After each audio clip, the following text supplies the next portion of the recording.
So there's two switches on the jack here. One's for these little lights.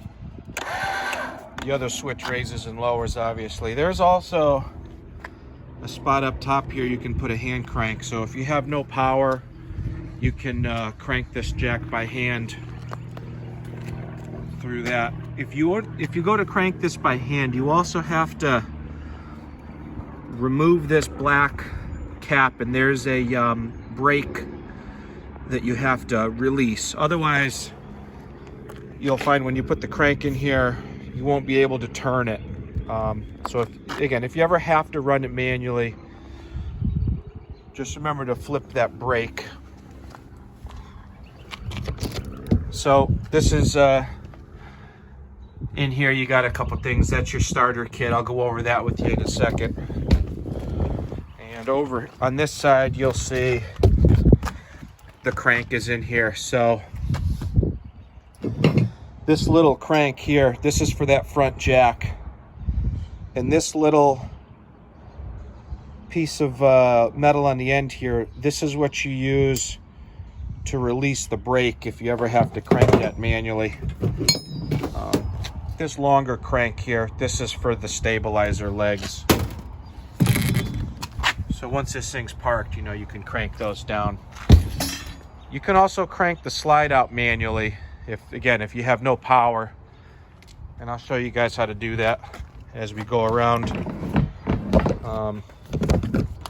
Under here, these are your two propane tanks. Now we filled these for you, so they're ready to go. In the center, you'll see there's a little knob, and you can rotate this. So see, there's a green arrow that's telling you we're on the left tank. If you turn it, now you're on the right tank.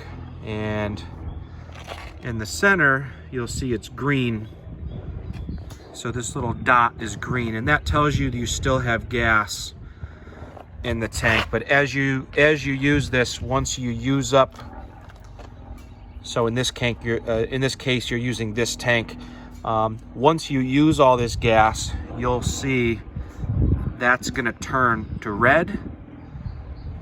And once it's red, that means it's going to try to use your backup tank. So this will automatically switch over to the backup tank for you. So hopefully, if you've got the heat running inside, you don't run out of heat in the middle of the night, stuff like that. But like I said, right now they're both full. It doesn't really matter which side you want to start on, because they both have gas now. So you'll be good to go. Those things should last you a while. Those are big tanks. So this is if you go somewhere that's got cable, you can hook up cable there. I think I heard you mention you have, you're going to be using the antenna at the campground. And when we get inside, I'm going to show you how to go through and do that setup for your antenna. City water. So that's where you hook up your hose. That's pretty standard. And down here, these are your waste ports. You got a small valve and a large valve. The large is your black, that's your toilet. The gray is the smaller valve. So gray water is a small valve, the black is the large valve. There's also two drain pipes there. Those are to drain the hot and cold water lines in the unit. That's good if you had to replace a sink faucet or something like that. That's just a quick way to drain the water out. This is where your electric cord goes in. It's a 30 amp connector. I'm using an adapter here to just plug this into a regular cord for the time being. So this is your water heater. I mean, this is controlled from the inside, so you really don't do anything out here. Right now this is drained. You might recognize the anode rod. That's got to be installed before you go try to make hot water. But normally throughout the year that stays closed. You're going to turn it on and off from the inside. I'll show you where to do that when we get in there. And the other thing, when you go to winterize this, obviously this has to be accessed, because that's when you take that rod out. It's part of the winterization process to prepare this for freezing temperature. While we're talking about winterization, I'll show you one thing here. And again, I don't know if you guys do this yourself or if you have the campground do this, but so I'm looking, this is under the bunk bed. Just show you where we are. Okay, so under the bunk bed, you'll see this box, which is, that's where your water heater is. Remember, we were just on the back of the camper, so this is where the water heater sits. And you'll see there's a screw here and there's a screw up here. And this is just paneling, you know, it'll come right off. When you go to winterize this, part of the process, you're going to have to remove this panel because there are some shut-off valves on the back of the water heater. And, you know, when you winterize it, you got to get in there to access to shut those off. I don't know if we can see them right now, and I didn't bring the tools with me to take the panel off, but I'll stick the camera in there. I can't see if we saw it, but we'll check the video after. Maybe there's something on there that's helpful. You guys don't have to worry about that right now. That's only if you go to winterize it yourself, and maybe whoever winterized it, they might ask you where that is. So if you've got that storage area utilized, you might have to clean out that area so they can crawl in there. This is to fill your freshwater tank. That's if you go, you know, to a state park or someplace where there's no hose connection. That's to fill up, you know, from an external source. You're probably not going to use this. You're going to be using the city water on the other side. This is the vent for the fridge, and it's just opened, you know, so it can be serviced and cleaned. Typically you don't go in there for anything. You control that from the inside. It's the vent for the furnace if you have the heat running, and up here's the vent for the stove if you're going to cook inside. This has there's like these little tabs here, so this flap can open and close. But normally when you're driving on the road, you know, I'm gonna flip these back. See, there's a little tab there and a tab there. That's to keep that locked up so it's not bouncing around when you're driving and whatnot.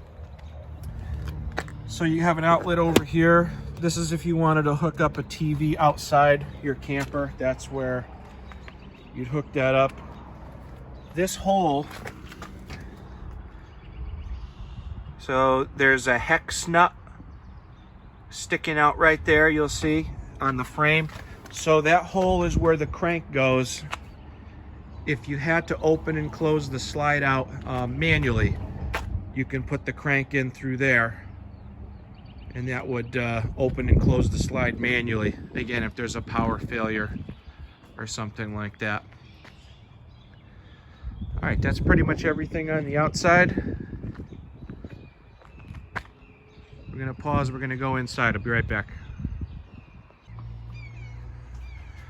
Okay, so inside we're gonna go through some of the switches we have on the wall here. Well, first thing we're gonna do, we're gonna finish opening the slide out. They only have it open about halfway right now. But on the wall here, you're gonna see this switch. It says slide room in, out. You're just gonna hold this down and you'll see this moves the slide room. Once it's out all the way, it'll stop moving and you'll hear that ratchet noise. And that's the motor clutch slipping to tell you it's tight. So once you hear that noise, that's pretty much it. You can stop at that point. You can take your fingers up here and make sure the slide out did actually open all the way and you don't have anything, you know, stuck in there. Sometimes if there's stuff on the floor, it rolls and you can, you know, slam it in the slide out there. So if you look around this outside, you should see it's tight to the wall, pretty even up and down, and no daylight, obviously. If you see daylight through here, then there may be an adjustment or something out of whack. But anyways, that's your slide out button. These are light switches. So one of these turns on the outside light. There's like a amber light there. You can get a clear lens too if you don't want the amber. In this other switch, this turns on the row of ceiling lights. Okay, these lights too, these all have their own switches on them. So you can do 1 bulb or 2 bulb or off. You know, so all the lights have switches. Keep in mind, if you want to use the wall switch, remember to leave all of these in the on position. This is your monitor panel. This will show you how much liquid, you know, you have in each of your tanks. Like if you wanted to check your, you know, say your black tank, okay, you're gonna push black. And you see how it says empty right now. So, I mean, one light is empty. You know, as you use this, you'll see all the lights come on. When you see all 4 lights light up, that means your tank's full and you're gonna wanna get it emptied. The water pump, and you guys probably aren't gonna use that at your campground. The water pump is if you're dry camping somewhere and you know, you have water in your potable tank and you wanna be able to use the sink, shower, etc. That's when you turn the pump on. But when you're at the campground and you have a hose connected, you're not going to use the pump. Now, just a note here, during winterization, and if you turn the pump on, you'll hear it too. There is a panel down here. It's like another blocker panel, and it's just kind of a loose panel that's placed in there. That's where you access your pump. You have to remove that panel.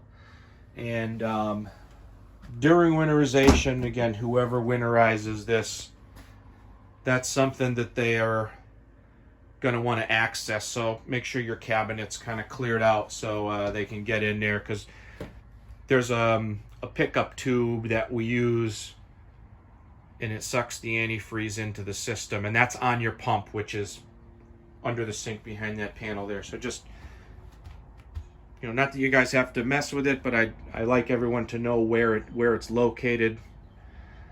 So when you have to go to find it, you'll know approximately where the stuff is. This last button here you're going to see says HTR, and that turns on and off your water heater if you want to use the propane mode to make hot water. So this RV, the water heater, can either use electric or it can use gas. And there's 2 switches to operate that. And I'm gonna show you the electric one in a second. But this one here, if you want gas to make, you know, if you want to run your water heater on gas, you turn this switch on, okay? If you want to use your water heater on electric, you're going to open your electrical panel here and you'll see all your breakers right here. In the bottom breaker, WH, that's water heater, and that's referring to the electric mode of your water heater. So when you're at the campground and you're plugged in all the time, I mean, if it were me, I'd probably use this electric mode. Then you're not burning gas all the time. So if that's the case, you want to make electric hot water, you're just going to turn on this bottom breaker, and that'll give you electric hot water. Now, right now, I'm turning this back off because at the moment, your camper is dry. This does not have water in it. And that's something you don't want to leave on with no water, because you can damage the water heater. So during the winterization and the storage, anytime you don't have water in your camper, you want to remember to turn that breaker off and just double check. Make sure this is off as well. Again, this turns on the gas mode, and that turns on the electric mode if you want to run electric hot water. But again, because it's dry, we want these off, and that's important because, again, you don't want to overheat or damage your water heater. So they're off right now. We did test them here, but again, we drained it. This thing's empty right now, so there's no water in it. The last switch you're going to see down here, and this is for the awning, the power awning. Now I'm going to open this, put the camera outside so you guys can see. All right, so you just hold this thing down. This is gonna come out. Now sometimes, I don't know if you heard it or not, sometimes these arms, they're a little sticky, and when you open it, you might hear that noise right there. That's normal. So if you hear that, just keep holding the button, let it come out the rest of the way. It might not do that for you, but I know sometimes they'll stick if it's humid and you'll have to, well, you'll hear that noise basically. So this is opened all the way. Whenever you open this awning, you always open it all the way first. Then you want to retract it slightly like that, half a turn. So what that does, two things. You're gonna see this arm now is not perfectly straight, and that's what you want. This is a pivot. You want to make sure this has that slight bend in it, and that's achieved by closing the awning a half a turn. It'll give that a bend. And also you'll see the flap here, and this flap should be coming down at the 6 o'clock position. If the flap's sticking up in the air, that means it's opened too far. So if you see that, you'll want to close it slightly as well. Now this awning, you can see this is level right now. This is good on a day like today. But if you have high winds, thunderstorms, anything like that, you got to close this, okay? This is something, this is different from the manual awnings where people tie them down and with ropes and stuff. You can't do that with this. This you have to close. You can't leave it open, okay? There is an adjustment here. This is if there's light rain, and I'll emphasize light rain because, again, these things are really fragile, especially this. This is a huge awning. If it's a light rain, what you'll do, put your arm up here, and you're gonna pull this down like this and tighten the knob.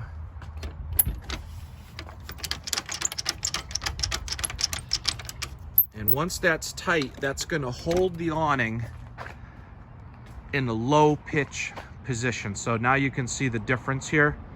And you can do that on both sides. I only did it on one side. But if this were raining today, you know, light rain, I would have this thing lowered both sides for positive drainage, okay? Very important. But if it gets windy, heavy rain, you gotta close this thing. Normally, you're gonna leave the knobs loose, and you see it kind of springs up to that high position now. And normally you're gonna leave the knobs loose, and that'll give you a little bit of flex. If you get some, you know, a sudden rain or a gust of wind, it might save the awning, but you're really, I want you guys to be careful with this awning because we fix these things all year. Every time there's a storm, we got voicemails. People left them open, they're broken. So yeah, I wouldn't rely on this to, you know, empty out itself. Make sure you're keeping an eye on it and you're proactive with it.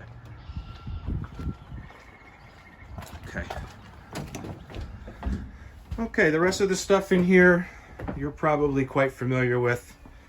The stove, you know, these you have to have a lighter, because, you know, you turn it to light, but that just turns the gas on. You got to have something like here to make a spark or a match or something to light that with. This is the refrigerator control panel right in the center. Very simple here. This is where you set your temperature, and this is where you turn it on.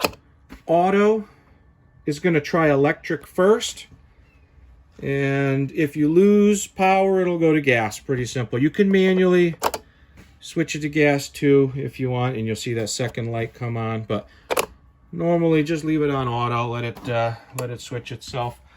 That's the thermostat for your heat and cool. I'll put this on just for a second, but if you go to cool, you know, that's air conditioner, obviously. There's a high and a low for that air conditioner. So nighttime, you know, you can put it on low. There's also outlets up here. So this is ducted. So, you know, the air comes through these ducts. So you get air all the way, you know, all the way up in the bedroom. There's even a duct. But if it's a really hot day and, you know, you're trying to keep it cool in here, that's when you open these. Okay, you know, when it's 90 degrees, open these things up. That's going to send the coldest air out directly from the unit. This is going to cool the camper down much better than trying to utilize the ductwork. But, you know, at nighttime when you're sitting in here, when the sun's not beating down, that's when you're going to close these. So nighttime you'll get good airflow, you know, all the way up to the bedroom there. And also, when you close these, it really quiets down the air conditioner too. So that's something you'll want to use those on and off. The heat, you just slide over to heat, set your temperature. The heat's ducted through the floor, so you got these metal grates in the floor. That's the inlet under the fridge, so that's the air return for the furnace.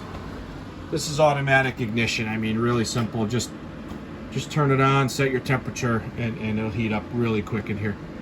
We're going to turn that to off. Now that runs about a minute or two after you turn it off. It's going to want to cool itself down. So that's why, even though I just turned it off, you hear it's still running. That's going to take a little bit of time before it actually shuts off, but that's normal.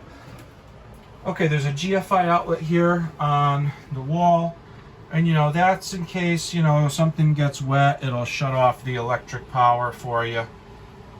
That runs all the outlets in this camper. So, you know, if one of the plugs doesn't work, remember to come and reset that. Okay, there's a little foot pedal on the toilet. You know, that's to flush the toilet. You know, these don't automatically refill like a home toilet, as you know. So this is something before you use, you're going to want to hold the pedal down a minute or two, not a minute or two, a second or two to fill the bowl up with water. There's some antifreeze, that's the pink you see there. But yeah, if you hold the pedal just a couple seconds, that'll put water in the bowl, all the way flushes.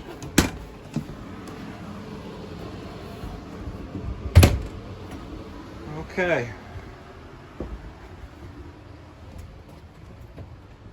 All right, last thing, got your TV bracket up here. Got your hooks up for hooking up the TV. The plugs are over there. If you look straight up above the main TV, you'll see that little switch.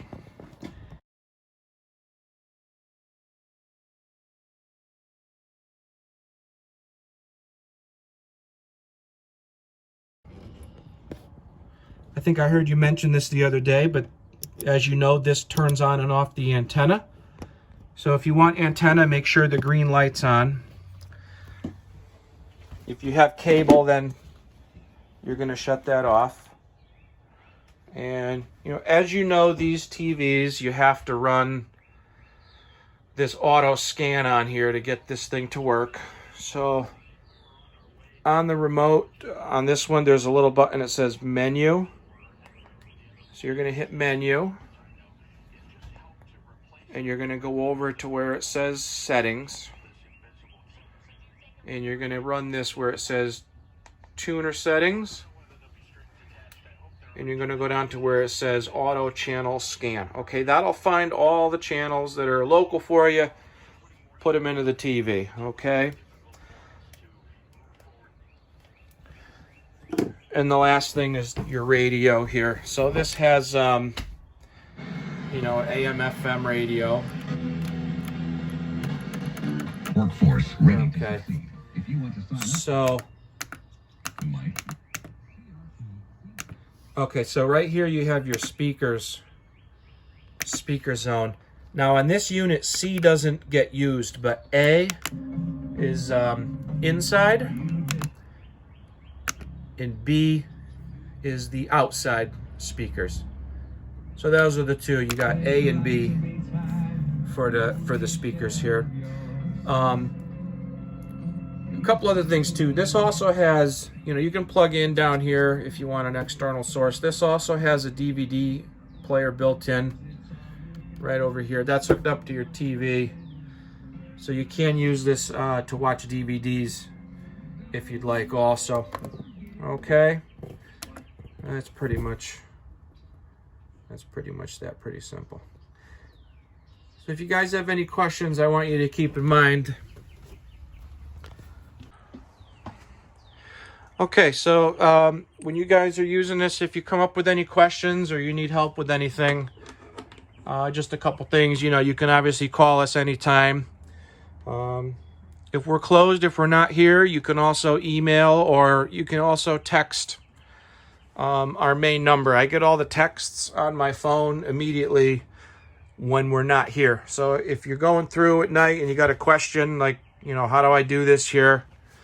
If you can't figure it out, feel free to send me a text, and if I can help you out, I certainly will. I'll get right back to you. Okay, thank you guys.